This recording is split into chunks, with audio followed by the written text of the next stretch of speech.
Hello दोस्तों, चलो आज हम आपको नंबर सिस्टम के बारे में पढ़ाते हैं और नंबर सिस्टम के बारे में जानकारी इकट्ठा करते हैं। तो चलो आज हम पढ़ते हैं नंबर सिस्टम।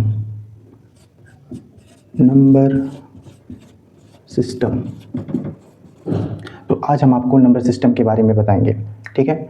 तो चलो नंबर सिस्टम के बारे में सबसे पहले हम लोग जान लेते हैं कि इंटीजर नंबर क्या होता है। इंटीजर नंबर, तो इंटीजर नंबर में क्या क्या आ जाते हैं। इंटीजर नंबर में सारे नंबर आ जाते हैं, रियल नंबर आ जाता है। जिसमें क्या होता है, माइनस से लेकर के प्लस तक जितने भी नंबर होते हैं सारी चीज़ें आ जाते हैं। जैसे जैसे यहाँ 0 स्टार्ट करती है, इधर 1, इधर 2, इधर 3, 4, 5 और ऐसे ये चले जाएगा अनंत तक। इसी तरह इधर क्या हो जाएगा, इधर -1 हो जाएगा, -2 हो जाएगा, फिर -3 हो जाएगा और ऐसे करके ये अनंत तक जाएगा इस तरीके से। तो इनमें से इधर वाले क्या होते हैं, ये नेगेटिव नंबर होते हैं, नेगेटिव नंबर होते हैं। और इधर वाले क्या होते हैं, पॉजिटिव नंबर होते हैं, पॉजिटिव नंबर होते हैं, ठीक है। अब इस पॉजिटिव नंबर में दो तरीके के नंबर आते हैं, ठीक है। पहला है, एक होता है इवन नंबर और दूसरा होता है ओड नंबर। इवन नंबर में कौन कौन आते हैं, तो इवन नंबर में जैसे 2, 4, 6, 8 मतलब जो 2 से पूरी तरीके से भाग चले जाता है और ऐसे ही आते हैं, ठीक है। और ओड नंबर में कौन कौन आते हैं, तो 1, 3, 5, 7, 9, 11 ये सारी चीज़ें किस में आते हैं, ओड नंबर में आते हैं। तो ये इंटीजर नंबर है। अब इन्हीं ये इंटीजर नंबर हैं। फिर एक होता है नेचुरल नंबर। तो नेचुरल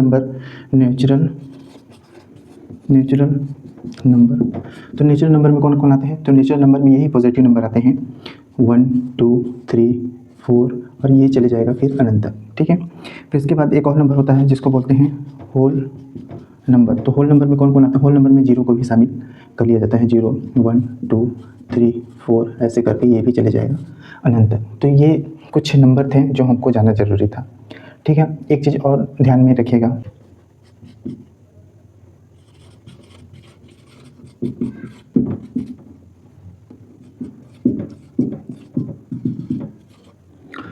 ठीक है। इसमें इवन नंबर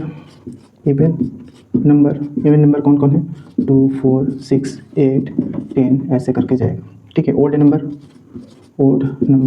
कौन कौन सा है, तो ओड नंबर है 1, 3, 5, 7, 9, 11 ऐसे करके जाएगा। तो इसमें एक चीज़ ध्यान रखिएगा कि लगातार दो सम संख्या का योग, जैसे लगातार दो सम संख्या ले लेते हैं, जैसे 2 और 4 ले लेते हैं, तो 2, 4 कितना होता है, 6। इससे हमको ये सीख मिलता है कि लगातार दो सम संख्या के योग हमेशा सम संख्या ही होता है, ठीक है। कोई भी ले लो, जैसे 6 + 8 तो कितना हो जाएगा 14, तो ये भी सम संख्या है।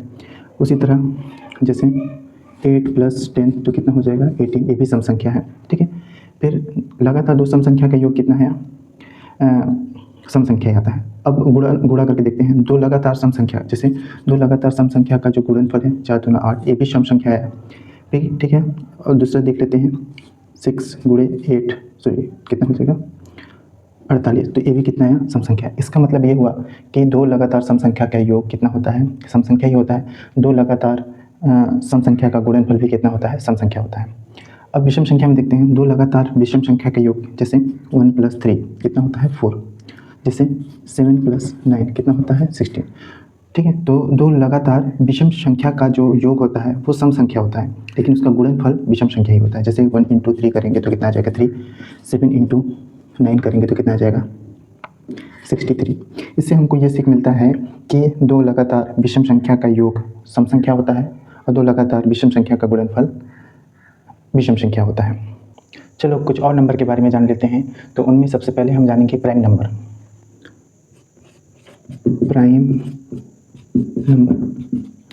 अब प्राइम नंबर होता क्या है, प्राइम नंबर एक ऐसा नंबर है जिसके सिर्फ दो फैक्टर हैं। इट मीन्स कहने का मतलब ये है कि प्राइम नंबर हमेशा दो संख्या से ही विभाजित हो सकता है। और वो कौन कौन सा संख्या होता है, पहला एक तो 1 होगा और दूसरा वही संख्या हो गया। तो प्राइम नंबर कौन कौन होते हैं, जैसे 2 हुआ, 3 हुआ, 5 हुआ, 7 हुआ, उसके बाद 11 हुआ, ये सारी चीज़ें प्राइम नंबर है क्योंकि इसके दो ही फैक्टर हैं। जैसे 2 सिर्फ 1 से भाग जाएगा और किससे जाएगा 2 से। उसी तरह 5 किससे भाग जाएगा 1 से जाएगा और 5 से। उसी तरह 11 किससे भाग जाएगा 1 से जाएगा और 11 से जाएगा। सिर्फ जिसके दो ही फैक्टर होते हैं वे प्राइम नंबर कहलाते हैं। अब प्राइम नंबर के बारे में भी कुछ जानकारी देख लेते हैं कि कितने होते हैं प्राइम नंबर। जैसे मान लो हम 1 से लेकर के 100 तक देखें तो 1 से लेकर के 100 तक में कुल टोटल 25 प्राइम नंबर आते हैं। उसी तरह 100 से लेकर के 200 तक में 21 प्राइम नंबर आते हैं और 200 से लेकर के 300 के बीच में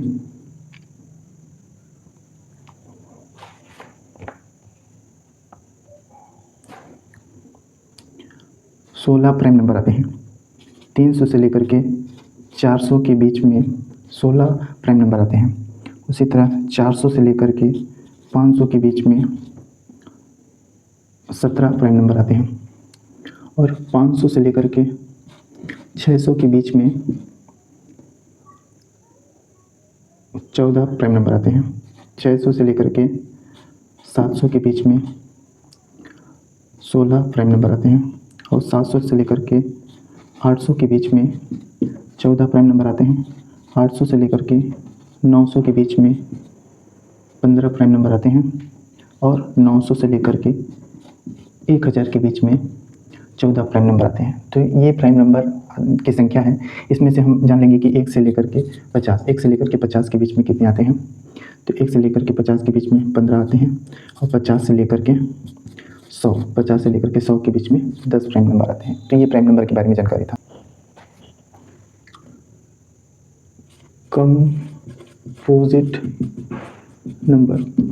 कंपोजिट नंबर क्या होता है? कंपोजिट नंबर एक ऐसा नंबर होता है जिसके 2 से ज़्यादा फैक्टर होते हैं। जैसे 4 हुआ, 6 हुआ, 8 हुआ, 9 हुआ, ये सारी चीज़ें कंपोजिट नंबर हैं। जैसे 4 के बहुत सारे फैक्टर हैं। जैसे 4 1 से भी पूरी तरीके से भाग चले जाएगा, 2 से भी पूरी तरीके से चले जाएगा, 4 से चले जाएगा। इसके कहने का मतलब है कि इसका 2 से ज़्यादा फैक्टर है, इसलिए ये कंपोजिट नंबर है। उसी तरह 6 को देखो, 6 1 से भी पूरी तरीके से भाग जाएगा, 2 से भी जाएगा, 3 से भी जाएगा और 6 से भी जाएगा।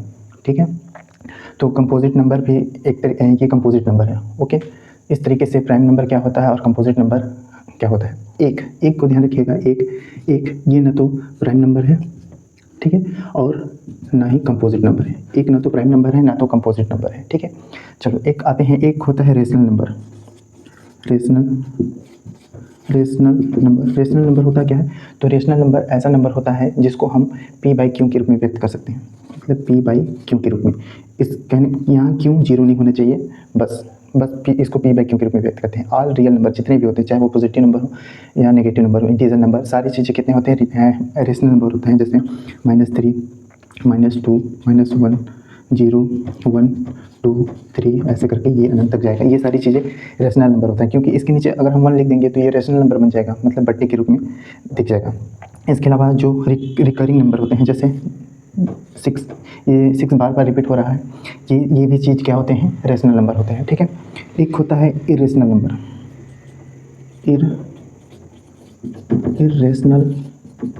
इरेशनल नंबर क्या होता है? जिसको हम p/q के रूप में व्यक्त नहीं कर सकते हैं। जैसे अंडर रूट वाले जो नंबर होते हैं, जैसे अंडर रूट वाले नंबर जैसे होते हैं ना, जैसे √2, √3, √5, ठीक है, फिर √7, ठीक। तो ये सारी चीज़ें क्या होते हैं?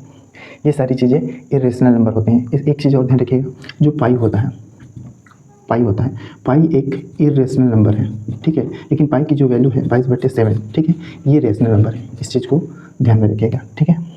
ओके, परफेक्ट नंबर के बारे में जान लेते हैं कि परफेक्ट नंबर क्या होता है। कुछ नंबर ऐसे होते हैं जो परफेक्ट नंबर होते हैं, कुछ नंबर ऐसे होते हैं जो परफेक्ट नंबर नहीं होते। तो परफेक्ट नंबर में ध्यान रखिएगा कि इस स्टेटमेंट को ध्यान रखिएगा कि यदि किसी संख्या के सभी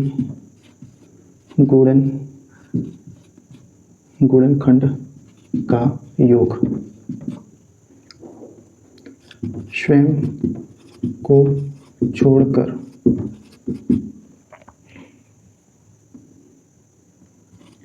वही संख्या आता है तो वह परफेक्ट नंबर है। परफेक्ट नंबर जानने के लिए इस डेफिनेशन को ध्यान में रखिएगा। यदि किसी संख्या के सभी गुणनखंड का योग स्वयं को जोड़कर वही संख्या आता है तो वह परफेक्ट नंबर है। कैसे देख लेते हैं, चलो एक एग्जांपल के तौर पे समझते हैं। जैसे मान लीजिए मैं 6 लिया और ये 8 लिया। अब मैं बोल रहा हूँ कि 6 परफेक्ट नंबर है कि नहीं है, 8 परफेक्ट नंबर है कि नहीं है। तो सबसे पहले 6 के गुणनखंड निकालें। तो 6 1 से भी भाग जाएगा, 2 से भी भाग जाएगा, 3 से भी जाएगा, ठीक है, और 6 से भी भाग जाएगा, लेकिन 6 को लेना नहीं है। अब इन सबको जोड़ देते हैं, 1 + 2 + 3 तो कितना आ जा रहा है, 6 आ जा रहा है, मतलब वही संख्या आ जा रहा है, मतलब 6 परफेक्ट नंबर है। इसको देख लेते हैं। तो 8 की कौन कौन से गुणनखंड होंगे, 1 होंगे, 2 होंगे, 4 होंगे और 8 होगा, तो 8 को तो लेना नहीं है। अब इसको जोड़ करके देखते हैं, 1 2 + 4 तो कितना हो जाएगा, ये 7, मतलब वही संख्या नहीं है, मतलब ये परफेक्ट नंबर नहीं। इस तरीके से हम परफेक्ट नंबर भी पहचान सकते हैं कि कौन परफेक्ट नंबर है और कौन परफेक्ट नंबर नहीं है।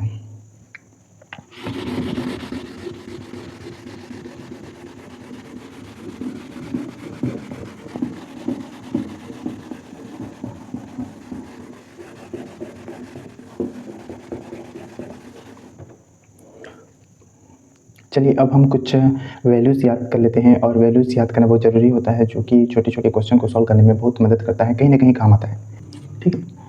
जैसे √1 की वैल्यू तो 1 ही होगी, √2 की वैल्यू 1.414 होगी, √3 की वैल्यू 1.732 होगी, √4 की वैल्यू तो 2 ही होगी, √5 की वैल्यू 2.236 होगी, √6 की वैल्यू 2.449 होगी। उसी तरह √7 की वैल्यू 2.645 होगी, √8 की वैल्यू कितनी होगी, 2.848 होगी, √9 की वैल्यू तो 3 होगी, और √10 की वैल्यू 3.162 होगी। ये कुछ वैल्यू हैं, ये याद कर लेंगे तो और अच्छी बात है, नहीं याद करेंगे तो कोई भी दिक्कत नहीं है, लेकिन याद रहेगा तो अच्छा रहेगा, ठीक है।